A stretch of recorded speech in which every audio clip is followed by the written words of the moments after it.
Hello, welcome to Reflections of Faith, and in this video I want to talk about my past. Okay,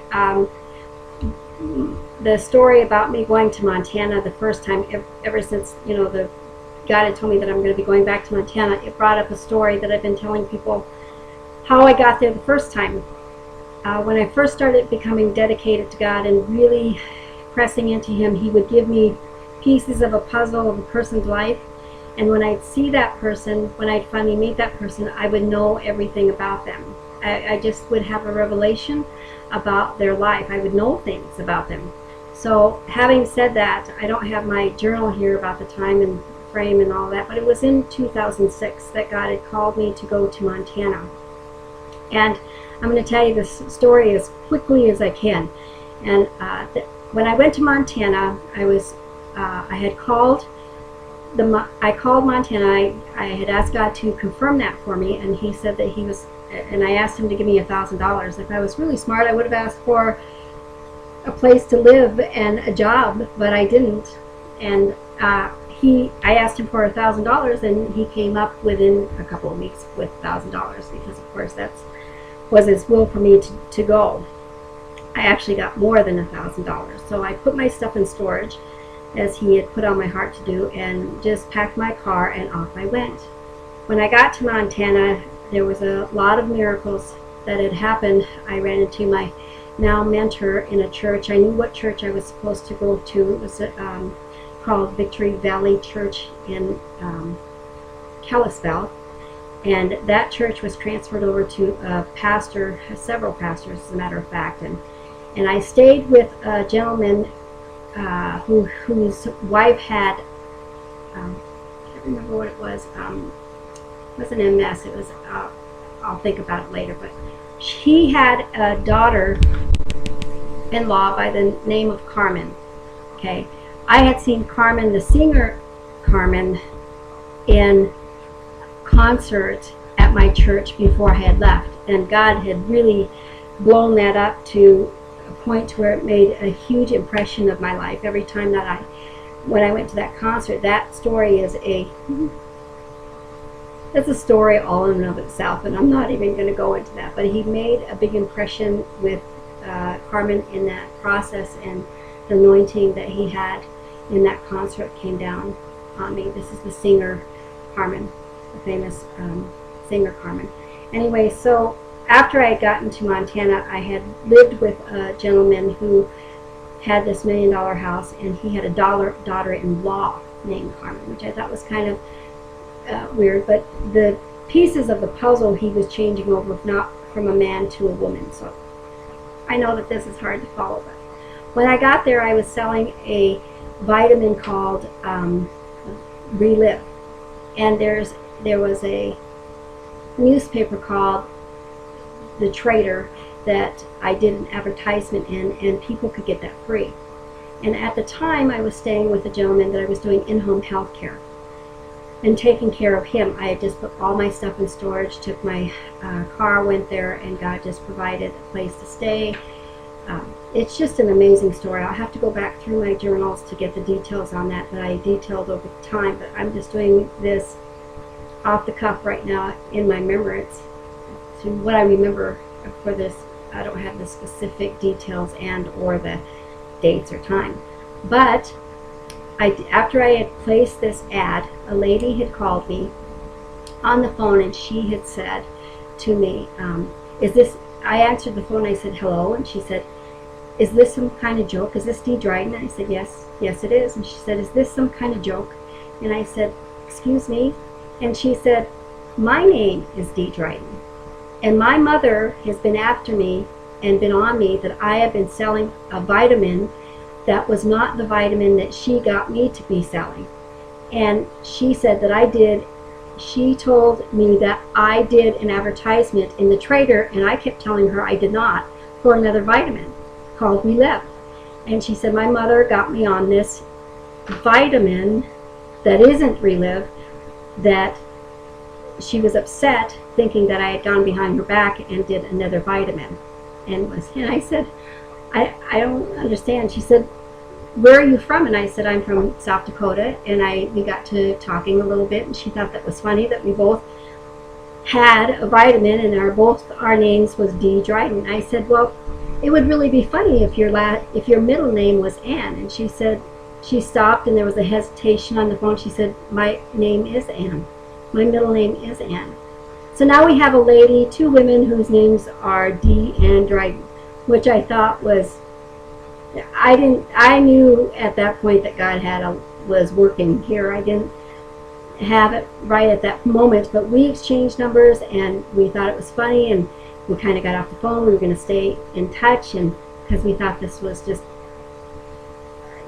the odds of that happening, the first, middle, and last name. I knew that God was all over this, but at the time I didn't quite know. So I got off the phone, and sure enough, the Spirit just came really, really heavy on me. I just had this anxious feeling to get in the Spirit, and I quick started to pray with God, and all of a sudden, all the things that I had wrote in the last 2 years in my journal start coming to my mind. And I knew all about this lady. I knew all about this other Deanne Dryden. This is just, every time I think about this, it's just, the odds of this happening are just, so I had journaled throughout the time, again, like the last 2 years. So I called her up, and I had this urgency to just hurry and call her. And it was about a half an hour, 45 minutes when I went into intercessing really quick. And all of a sudden, God said, hurry, call her. The Spirit was just on me, anxious spirit, to call her real quick. So I hurried up and got her number, and I called her back, and I said to her, Deanne, I want you to know, I don't want to freak you out here, but I want you to know that I'm an intercessor for God. And I believe that God has been telling me about you for the last 2 years. And to prove that to you, I'm going to tell you a little bit about yourself. I said to her, first of all, I think you have 2 sons. I knew that because I had 2 sons. She said, yes. And I think I told her, I said, I think one is 14 and one is 27. I had just guessed that while I was on the phone because my sons were not that age. But she said, yeah, I have a 17-year-old and a 27-year-old. I think it was 14 or 27. I can't remember now at the time. Right now, I don't have the details to it, but I'm just, again, off the cuff. So I said to her, I think you used to go to a church called Victory Valley, what is it, Victory Valley Church. And she stopped on the other side of the phone, and she said, my grandfather owned the land to that church, and we gave it to a pastor, and the pastor ended up molesting some kids, and it transferred over to a different pastor, and I just got out of going to church because that was so discouraging. And I said to her, you used to know a person by the name of Carmen. You used to know a woman by the name of Carmen that had a huge impact on your life. And at this point, before, when we first started this conversation, I told her that she was over 40. I said, you're over 40, you have 2 sons. And she had agreed to that. And so she confirmed that. And so I had told her, I said, you used to have a woman by the name of Carmen that had a huge impact on your life. And she broke down on the phone and she started to cry. She said, I believe that you could have known all these other things, but how could you have known that? She told me that a woman named Carmen tried to put her away in prison for stealing a car and accused her, of grand theft auto. But she had gotten out of that, and her name was, and that had a huge, when she started crying, she just started crying. She broke down, and you saw, all of a sudden I see another person. Excuse me. I'm going to stop this for just a second. Sorry about that. Anyway, she told me that she had this woman that tried to put her away from in prison and took her to court for accusing her of stealing a car and grand theft auto, and she ended up getting out of it. But on the phone, this Deanne Dryden started to break down and cry, and she wanted to meet me in the next couple of days. And during that time, I happened to be going through a fast at this Victory Valley Church. The church, it was like in January 2006, I'm thinking. Yeah, it was in January 2006, or excuse me, 2007, because I'd been there a year. And after we had gotten together, we decided a couple of days later that we would get together at Perkins. So over at Perkins, this poor lady, she's about my size. I have pictures of her in my journal and the whole 9 yards, and she cried the whole time that she was there. You know, we were there for 3 hours, and I took her out for lunch, and she was in tears the whole time. And when she told me this, chills just went up my spine. She told me that, but by the time, you know, her life, when she started talking, was just a wreck. She told me about she never went back to church after this pastor had molested these kids, and she just got away from church, and God was calling her back. You know, he went out of his way to call her back. And so when we had met, she was just emotionally devastated. And she just broke down, and everything in her life came out. She had told me that from the time that she had called me and the time that I had called her back, that half an hour, 45 minutes time frame, that she had a whole handful of hydrocodone pills, that she was going to commit suicide, that she was going to take an overdose of hydrocodone. And she just poured water into the glass when the phone rang. And I sat there and I looked at this woman, and I had this overwhelming love come on me, that God cared so much about this individual that he would take a complete stranger 2 states away to save her life in 45 minutes. I still, when I think about that, just absolutely, this is the God that we serve, because he cared enough about this Deanne Dryden to get her back into church.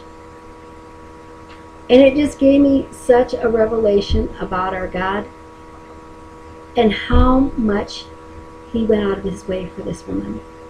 Shortly after that, I discovered, after I came home, and I'll tell you about, this is called My Past, Deanne Dryden, My Past. I'm going to name this video this, and then we're going to go into my present video about my ex-husband, because this going to Montana was a reflection of my past and my future, or my present and now I'm going into my future. So I want to talk to you about that and the present in my next video. But now I'm going to talk to you about my past. She worked in a bar. She was a accountant. And I used to work in a bar before I became dedicated to God. As a matter of fact, I worked in 4 of them. I worked in a rich bar, a redneck bar, an Air Force bar, and an Indian bar. And in one of those bars, I sold the most Budweiser in the state of South Dakota, which earned us a bunch of stuff. Now, I'm not saying or promoting that in any way, shape, or form, but this does go along with the story, because she was working in a bar at the time, and she represented my past. I did not know that until after I had come home from Montana and all of that was over with, and God had revealed to me and opened my eyes as to these particular 3 people that I had met was a reflection of what I was about to go through and what I had been through, what I was about to go through, and what I'm about to walk into now. So it's a very interesting story, and this is part of the book that I'm going to sit down and write, and how God reveals things along the way. We don't quite know the steps and the pieces of the puzzle, but in the process, he saved her life, and she tried to commit suicide. Well, when I was in the bar business, it was at one point at that time that I tried to overdose too. So, you know, everything that she had done in her past, that she was doing, represented my past. And right along with her first, middle, and last name. Now, I got to say this, that I grew up with the name Lori, but my legal name is D. Loris. So when I became dedicated to God, he had me change my name when I lived in Rapid City and got my divorce. He had me change my name to D. And in the Bible, you will see that he had disciples that he changed their names. Like Abraham was not Abraham. The start was Abram. Abram, I think that's what. And Paul, and there was Paul who was Saul, who ended up being Paul, or there was. I'm getting that wrong right at the moment, but because he had so many disciples whose names he changed, the guy himself has 300 names. So at the point that he had done that, he wanted to put the past behind. So when I come down here to my hometown, people know me as Lori. When I go to Rapid City, nobody knows me as Lori. They know me as Dee. But my actual legal name is Dolores. And that's, of course, what I signed my legal papers with. But the very fact that he changed my name saved a woman's life. And this is years and years before. He actually saved a woman's life with that. So he had been working on this woman and loving on her and pulling her back into the church all these years. And she did go into the Victory Valley Church, and the pastor's wife took her over. She had this beautiful voice, and she would sing and the whole bit. And when I left Montana, I don't know what happened with all that, but at the time she was under an addiction. So I'm not quite sure what happened with all of that. I'm anxious to see if I ever run into her when I go back, to see if she did get back into church and that she did clean up her life, and I sure hope so. So that is a story that I want to put in a book that I haven't yet been settled down long enough to write, but in my journals I have the details, the time, and the whole bit. That's an overview, and I just wanted to share that with you because that whole story, that one right there, just is amazing. And then I go into, he had me meet somebody that represented my husband, who had my ex-husband's nickname, and that's a whole story and a video of itself. So I'm gonna just call this the Take 1 video of my past, Deanne Dryden in Montana. So I wanted to share that with you, and I still, too, when I think about that, I just think that is just so amazing how God worked that all out.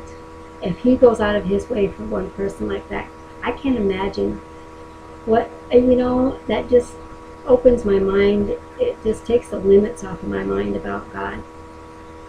Anyway, I wanted to share that with you, and I hope it uplifted you as much as it did me walking through it, being the person he used to walk through that whole process. And I thank God for that, and I thank you for joining me on It's Blessed to Be a Blessing. And make sure to subscribe to my channel. I'm going to put this up both on Facebook and YouTube, but go over to Facebook and subscribe. The more subscribers I have, YouTube takes notice. So thank you for joining me.